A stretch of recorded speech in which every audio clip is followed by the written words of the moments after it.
In this video, I decided to go on a quest. Once and for all, I wanted to get an answer to the same old question that's been going round and round for quite a while now. Are we in a housing bubble? Well, the answer was not what I expected. Well, hello, this is Wendy Pinnell, and earlier this month I spoke with a buyer who's a data center economist. She said home values were inflated, the whole housing bubble thing, and that they would be coming down, though it may take a little time. Well, that call really got me to thinking. Have I been looking at this the wrong way? Are we in a housing bubble? Well, the more I studied, the more I realized there is definitely evidence to support both sides of this argument. So I decided to start my study with common ground, okay? Because there are several things that both sides agree on in this whole, housing bubble debate.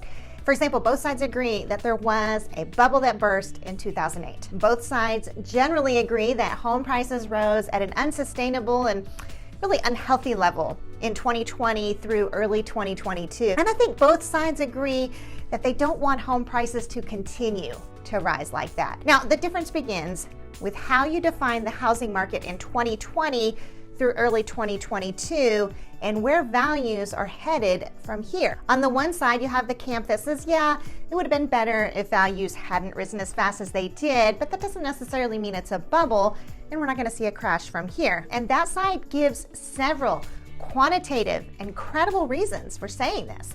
Now, on the other side, you have very valid arguments that rapidly climbing prices is the very definition of a bubble, and what goes up must come down. And honestly, that side gives very supported reasons for why they believe this too. So let's explore it, okay? What makes up the non-bubblers' reason, okay? Let's explore those arguments first, and then let's dig deep into the housing bubble side as well. Well, their first argument is that in 2005, there were unqualified buyers holding bad mortgages, okay? If you had a pulse back then, you could get a loan. Okay, during that time, we bought over 40 properties. And honestly, the documentation, it really wasn't that burdensome. They had these negative amortization loans where your house payment could and absolutely would triple in 1 month. Okay, and what made it worse, right, is people didn't understand these loans. Okay, they had no idea their mortgage was gonna suddenly increase. Also, these buyers weren't qualified for the increased amount.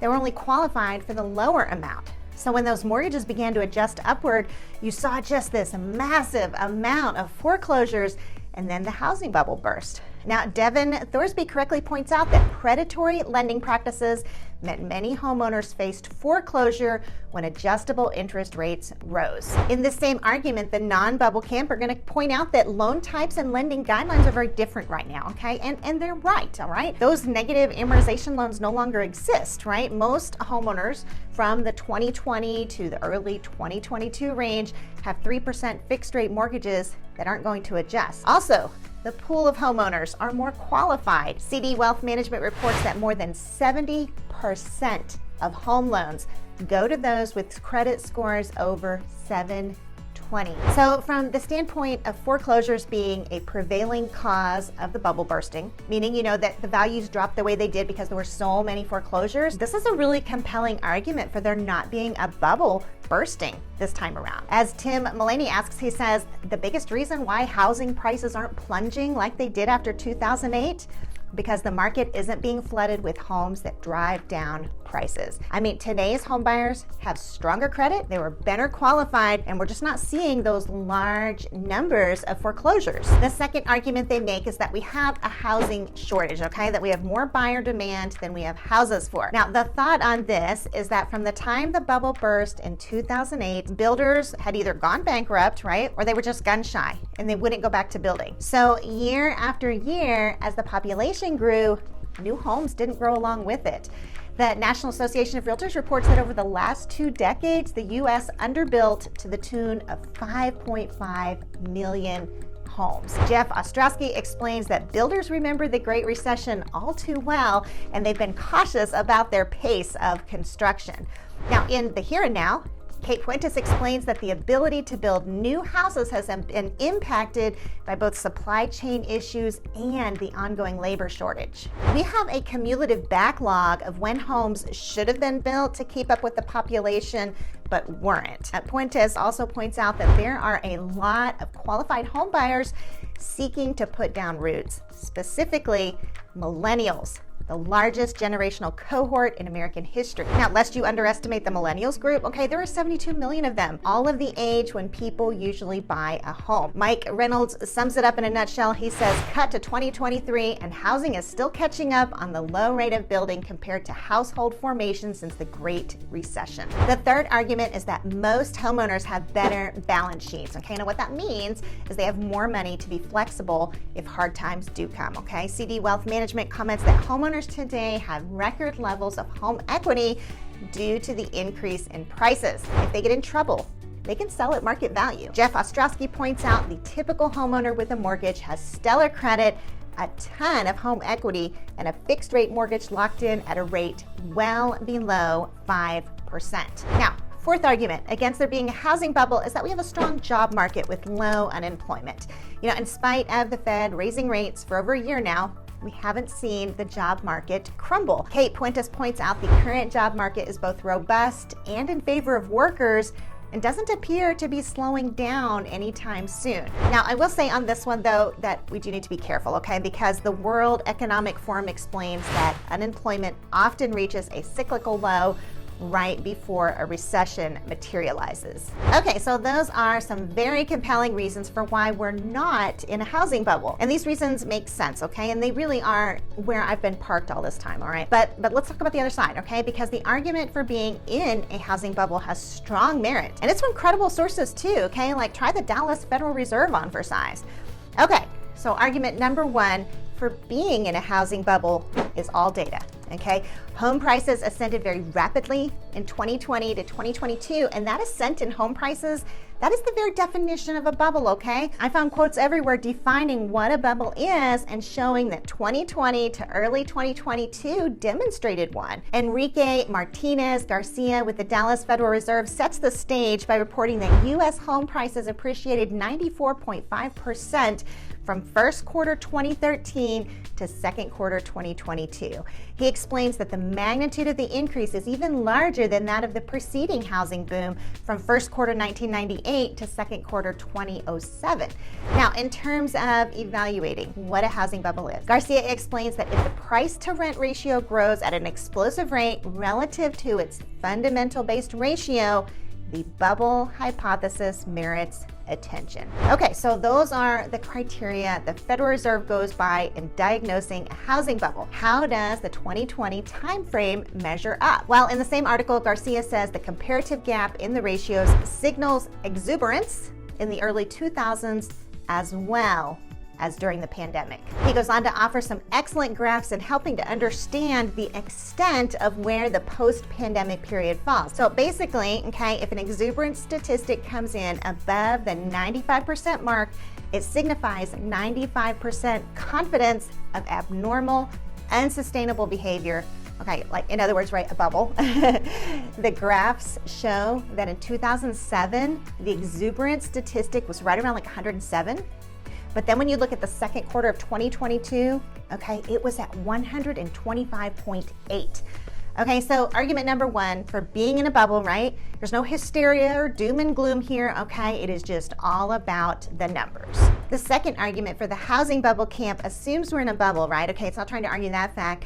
Instead, it's centered on why home prices must come down. They believe that over the long term, unaffordability cannot be sustained.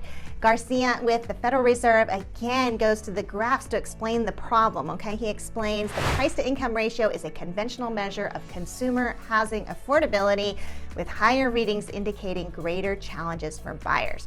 The graph speaks volumes in showing how rapidly affordability has deteriorated since 2020. In fact, affordability is worse in the 2020 era than it ever was during the last housing bubble. Tim Mullaney makes a really interesting argument against those who would say that a bubble's not going to burst, right? He says the big flaw in the thesis that only minor price drops are coming is that so many large regional markets remain out of line with local incomes. He continues explaining that much of Florida and Texas had relatively affordable housing until 2020, but median homes are now 20 to 30% too expensive for median local incomes. I am completely on board with affordability being a problem in Dallas, okay? Completely there with you.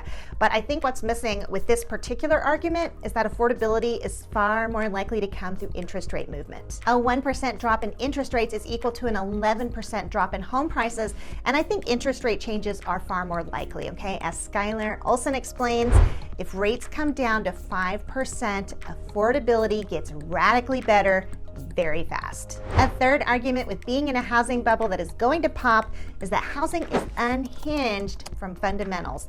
The argument here is essentially that it will happen because basic economics is going to make it happen. Garcia describes how prices adjusted for inflation rose 24.3% from first quarter 2020 to second quarter 2022. He continues that this pace of acceleration cannot be easily reconciled with fundamentals. He goes on to explain how the statistics from the second quarter of 2022 closely parallel the last housing bubble. He describes how the data once again shows evidence of explosive behavior. Within this camp, I didn't detect a specific event or series of events that would trigger a value adjustment. It's more that a rapid escalation of prices is the textbook definition of a bubble, and unaffordability is a problem that is going to affect the economy. And so therefore, something is going to happen to bring values more in line with affordability. So what I'm gathering, at the end of the day, is the housing bubble camp saying,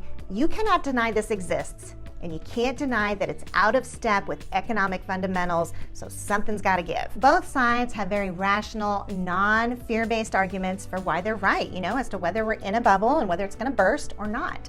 So I started asking myself, is it possible that they're both right? Okay, the big question would be, can home prices come to equilibrium without a crash? Well, remember early on, I mentioned my economist friend who kind of started the wheels, turning in my mind about all of this. Well, she said the journey to equilibrium would be slow, okay? That home prices were going to come down slowly over time. So, like instead of a bubble being popped, it'd be more like, a balloon where the air is just coming out slowly. Now, more so than that, I think there's a strong argument to be had, that acknowledging that, there was, an unnatural ascent in prices, but that a solution can come through, a confluence of factors. Tim Mullaney describes the path to affordability as rising wages, declining inflation that lets interest rates fall, and home prices that give back a still to be determined chunk of the 2021 to 22 gains. And really, isn't that what we're really seeing right now in the market, right? I mean, according to Zillow, wages rose about 5% last year. Okay, so in 1 year. Mulroney describes that the affordability fix will probably blend near stagnant prices for a year or two, pay raises, and lower interest rates. Now, Garcia adds in another factor. He says the relatively high number of new houses currently under construction can be a silver lining, since supply catching up with demand can take some air out of the market and curb housing affordability woes. And Robin Rothstein would agree with this housing supply issue, okay? She says, due in part to the ongoing inventory problem keeping home prices elevated, many economists predict the housing market is more likely to correct itself rather than crash. Devin Thorsby says the U.S. housing market is not currently experiencing a growing housing bubble. And I think everyone would agree with that statement, right? Okay, home values aren't continuing to escalate, out of control. But then he continues, and the bubble of recent years appears to be getting corrected. So what are your thoughts on that, okay? Do you agree that, we're currently in a state of correction and that prices are getting corrected? I'd love to hear your comments, so comment below on that one. Several experts made the argument that the path to affordability could happen through lower prices and dropping interest rates. But I have to say that honestly, I don't find a scenario like that likely here in Dallas, okay? I think if and when the Fed opts to lower interest rates, I think, yes, that will improve affordability, but I think it's going to cause home values to go up. I just have a hard time picturing those events going hand in hand. And I really dig into that, explain all about that in this video, which you may want to watch next. In the meantime, Wendy out.